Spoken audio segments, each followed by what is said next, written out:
Hi. So a few months ago, I tried to do something which I never thought I could do. I tried going 21 days without using my phone, which, trust me, it's really difficult because I was like literally addicted to my phone and I was using it for like 17 hours, 18 hours. There literally used to be days where my screen time was like 24 hours. And okay, technically not 24 hours, but it was my phone and laptop included, and there used to be 30-hour days. If you think like, oh, you know what, it's split evenly between the phone and the laptop. So there used to be like 30-hour days, which is like really bad. One time my weekly average of my screen time was 20 hours, and well, I just realized one time I just fainted in my college and I was like, shit, I need to do something about it. I did try something where I reduced my screen time and it changed me, honestly. It was one of the best feelings in my life ever. I couldn't believe what I was doing with myself, and it felt so empowering, to the point where I just want to do it again. One of the key things that really helped me during the whole thing was bullet journaling, which, trust me, it's a game changer. Okay, I think the whole kickoff for the whole thing is when I decided to start sleeping better. The day I fainted during my exams, I just realized my sleep was fucked up and I needed to do something about it. And what helped me was ChatGPT, and I don't know. Okay, so basically, I fixed my sleep, and then it just good sleep fixes a lot of things in your life. I just realized, yeah. So I was not even using my phones, and then I had exams, right? And the thing with exams is I need my phone to study, and as I was studying, I just I had to use my phone and stuff like that. And then I relapsed, and like my phone time is better than it used to be, but I still wish I could improve. My confidence have gone down by a lot because of that, for some reason.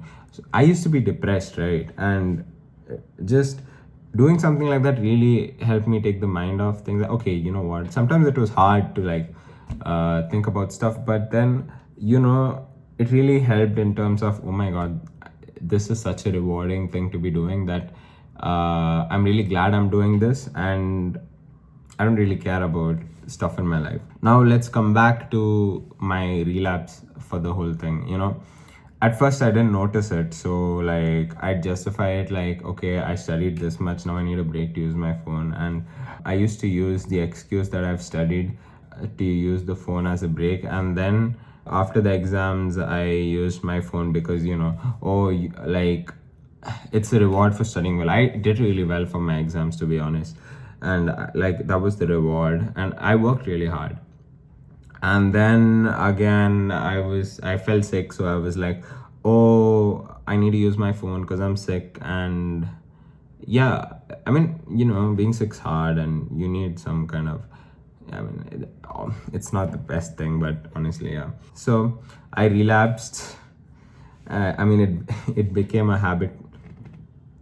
It became a habit again. So once you fall in the trap, it's like really hard to come out, because there's this thing where before it was very easy to not use my phone when I was doing the 3-week thing, and now it's like really hard to like not use my phone. I find it best to not use phone when you didn't use it in the morning. So yeah, initially I did find it hard in the beginning of the 3 weeks when I was trying to not use my phone. But then what really helped me was I used to make videos of myself thinking I'll make like a YouTube video, and never got around to it. I do have the clips of it. Maybe I'll do it one day. It's not consistent, so it doesn't document the whole thing. But that was what was pushing me to do it. So why I'm making this video is I might be a bit more serious into documenting this journey. Hopefully it's not like a 3-week thing. I hope it's like a lifelong thing, in terms of the rest of my life I just do without my phone. My birthday is coming in, like, it's on November 12th, and it's like coming up, and I'd really love it if I don't use Instagram that time. Honestly, I don't really want to celebrate my birthday. I don't know why I'm saying that. That's a fucking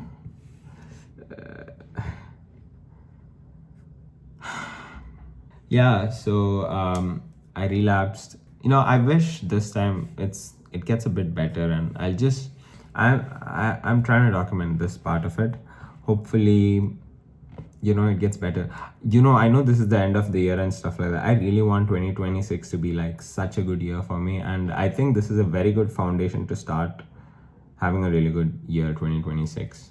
I honestly know that I have an addiction to my phone. I think most people do have an addiction to their phone. I want to be comfortable with boredom. That's my end goal. I want to be able to spend a day doing nothing. Okay, I don't want to be spending days doing nothing, but I want to be able to spend a day doing nothing. You get it?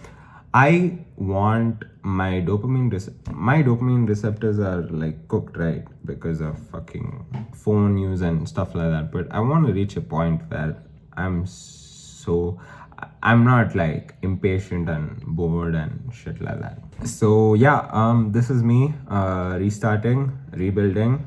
The horrors persist, but so do I. What the fuck? Yeah, let's see what the next 21 day brings.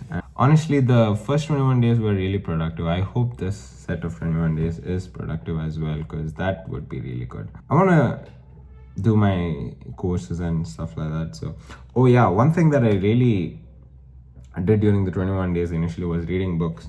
I read this book, Jeffrey Archer, Not a Penny More, Not a Penny Less. There were times where it was boring, but I grinded myself in terms of I had to grind to read the first 2-3 chapters, and that's when the story got going. So, mission number one would be to fix my sleep, and that is the basic foundation, and then we'll see mission number two. So, step number one, fix my sleep. I know how to do it. Maybe you can follow me along for the journey, and you can see how to fix sleep. It's really hard, yeah. I mean, it's a process, but yeah. Thank you.